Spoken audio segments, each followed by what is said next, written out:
ជ្រុងឬវែងអនឡាយដោយសតរសាយក្រាក្របលើស្មាគោក្បាច់ធម្មជាតិឆ្លាច់ចតមកដាជ្រុងបោះយីខាចារឿងស្នេហ៍ថ្មីអបកាយហុបប្រលំមានក្លិនខេតបបៃលិនគុណរីស្រីបងជាចៅចិនរែងត្បូងលៀងដីអូនបនសេដ្ឋី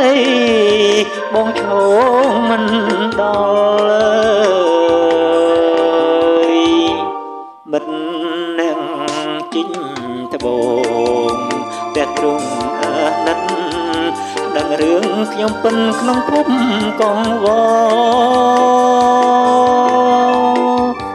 បើអូនត្បូងជាប្រុងសំណ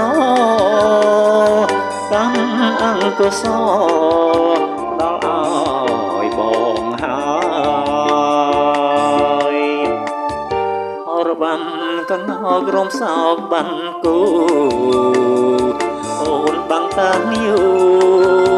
ដោយចិត្តបងកាយសូសៀងថ្មីថ្មីស្រីពោឆ្លងឆ្លើយមិននៅជួបខ្នើយយីហុំបាយលិននៅ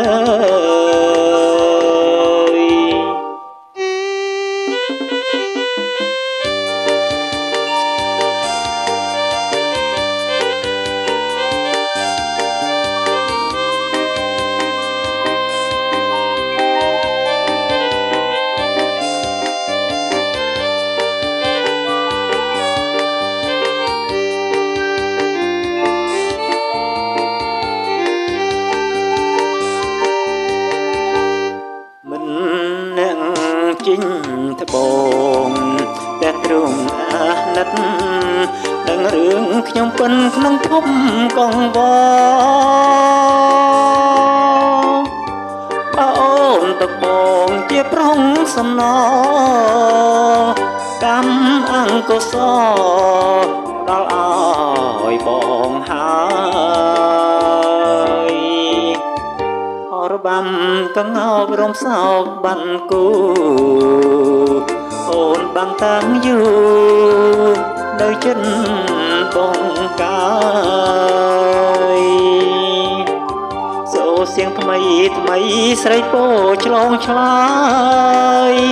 ក្លិននៅជាប់ខ្នើយយីហុំបាយលិន